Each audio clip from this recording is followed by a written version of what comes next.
और मुझे याद है जब मुझे वो प्रकाशन प्राप्त हुआ और उसी गीत का मैंने एक और कुछ पंक्तियाँ लिखी, जैसे उसने यीशु की देखभाल की वो आपकी भी देखभाल करेगा।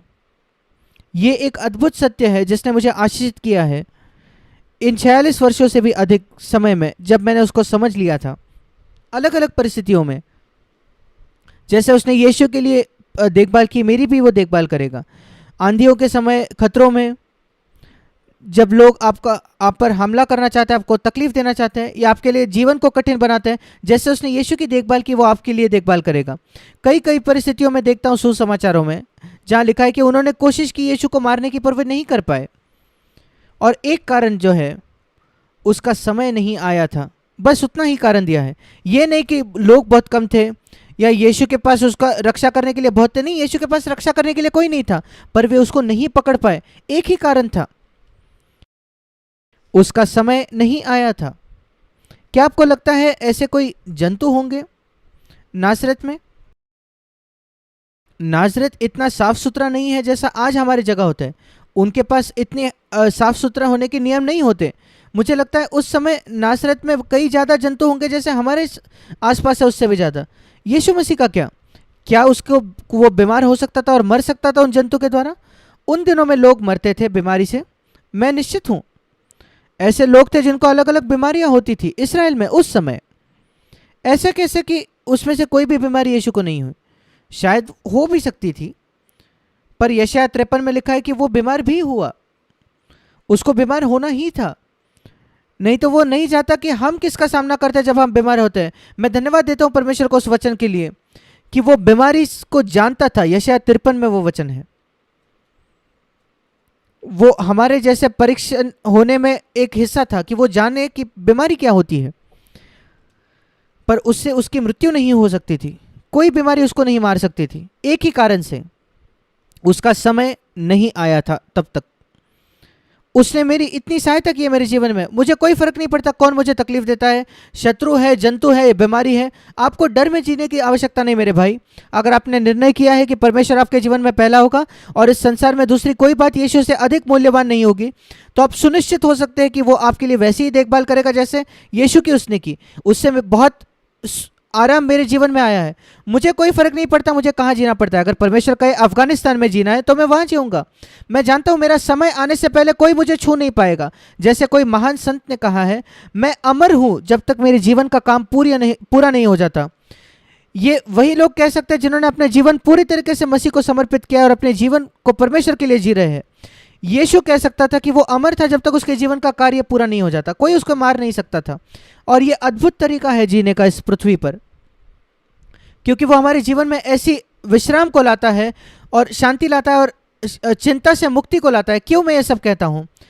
हम वैवाहिक जीवन के विषय में सोचने वाले हैं और मेरा ये विश्वास है कि कई समस्याएं पति पत्नी के बीच में और माता पिता के बीच में वो इस वजह से है क्योंकि वे सुरक्षित नहीं है परमेश्वर के प्रेम में। असुरक्षितता है जो जड़ है कई कई पापों का।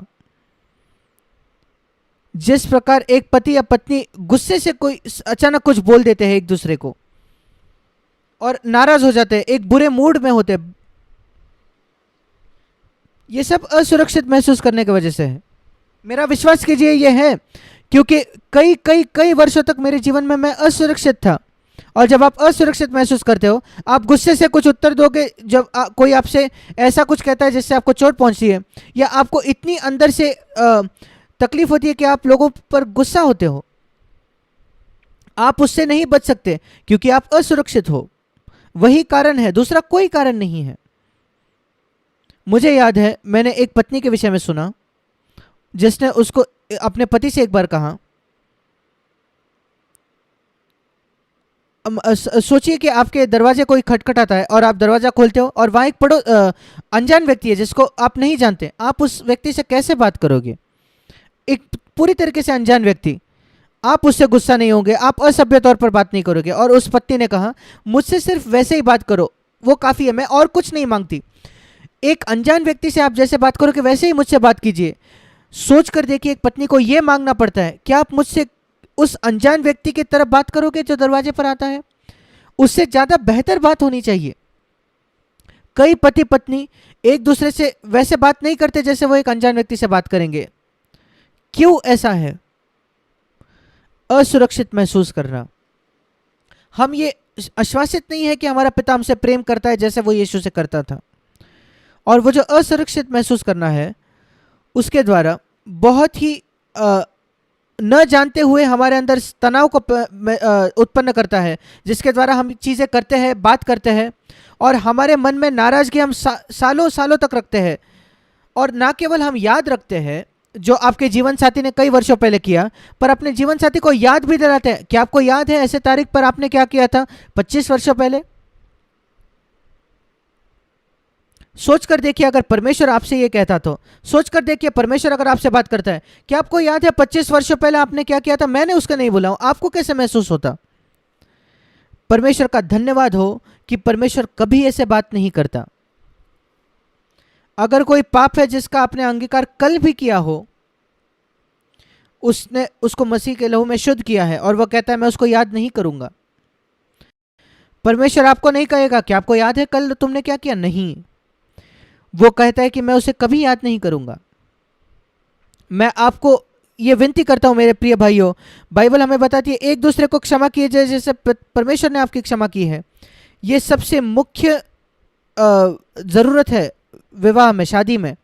मैंने कई बार शादीशुदा जोड़ों को बताया है। मैं आपको एक ही वाक्य देना चाहता हूं सलाह का, आपके पूरे विवाहित जीवन के लिए। यद्यपि आपके 50 वर्ष तक शादी हो चुकी है, फिर भी क्षमा मांगने में बहुत ही तत्पर रहे, तुरंत मांगे और बहुत ही तुरंत और तत्परता से क्षमा करें, बस उतना ही।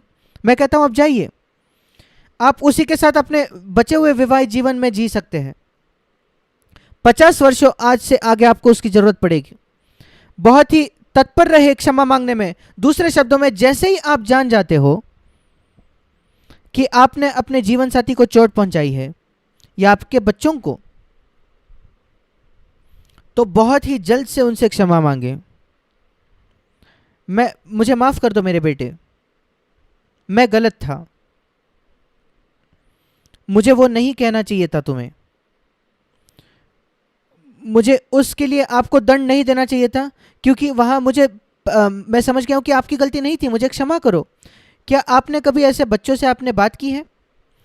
क्या आप तत्पर हो अपने पत्नी से या पति से इस प्रकार बात करने के लिए? आइए हम अब इसको सीखें। एक दूसरे को वैसे ही क्षमा करना, ये एक वो बालवाड़ी की बात है। मैं आपको एक और 2 पार्ट बताऊंगा बालवाड़ी के, पर ये पहला पार्ट है। 1 + 1 2 होता है मेरे बच्चे। क्या बच्चा कहता है 1 + 1 2? नहीं, 1 + 1 2। आप उस बच्चे को साल भर सिखाते हो 1 + 1 2, और फिर अगले साल आपका बच्चा कहता है 1 + 1 0। नहीं मेरे बच्चे, 2 है। एक दूसरे को क्षमा करो, एक दूसरे से क्षमा मांगिए जल्दी, तुरंत। वही मैं बता रहा हूं, 1 + 1 2 होता है। क्षमा मांगे तुरंत, कल तक इंतजार ना करे। अगर आप कल तक इंतजार करोगे तो आप कह रहे हो कि 1 + 1 मतलब 1। आप कब इसको सीखोगे? कब आप सीखोगे 1 + 1 मतलब 2? क्षमा मांगे तुरंत। अगर आपने न जानते हुए उसको किया और आप नहीं जानते कि आपने किसी को चोट पहुंचाई है तो ठीक है, पर जैसे ही आप जान जाते हो, और आमतौर पर आप बहुत जल्दी जान जाते हो कि आपने कुछ ऐसा कहा है जो इस वजह से कहा गया था जिससे सामने वाले को चोट पहुंचा, वो दुष्ट है। वो एक छुरी को धार देने जैसा है, एक चाकू को, जिससे आप अपने पत्नी या पति को चोट पहुंचाओ अपने शब्दों के द्वारा, वो बहुत ही बुरा है। आप योजना करते हो मैं ऐसा क्या कह सकता हूं जिससे सचमुच उसको चोट पहुंचेगी और जिससे वो जाग जाएगी। ये ऐसा ही है 1 + 1 0। 10 वर्ष बालवाड़ी में रहने के बाद आप अभी भी कहते हो 1 + 1 0। परमेश्वर आपसे गुस्सा नहीं है। क्या आप ऐसा गुस्सा होते एक ऐसे बच्चे से जो इतना मूर्ख है, 10 वर्ष बाद भी कहता है 1 + 1 0? नहीं, आप धीरज रखोगे। हे मेरे बच्चे, मैं अभी भी तुमसे काम करूंगा जब तक तुम ना सीख जाओ 1+1 2 होता है। और वैसे ही परमेश्वर है। मैं परमेश्वर का धन्यवाद देता हूं कि वो मेरे साथ वैसा ही था। कई सालों तक वो मेरे साथ उसने धीरज दिखाया, और वो मुख्य कारण है कि उसने मुझे सिखाया कि मैं दूसरों के साथ धीरज दिखाऊं। और प्रभु मुझे याद दिलाता है, सोच कर देखिए तुम्हें कितने वर्ष लग गए सीखने में कि 1+1 मतलब 2। सोच कर देखिए कि आपको कभी कभी कितना समय लगा, कि कितना जल्दी आप क्षमा मांगते हो। जल्दी से अपने मन से निकाल देना उस याददाश्त को, जो कुछ हुआ है। कभी किसी को याद न दिलाना किसी के अतीत के विषय में। वही हमें दूसरों के प्रति दयावंत बनाता है, विशेषकर एक कलीसिया जहां पवित्रता का प्रचार होता है।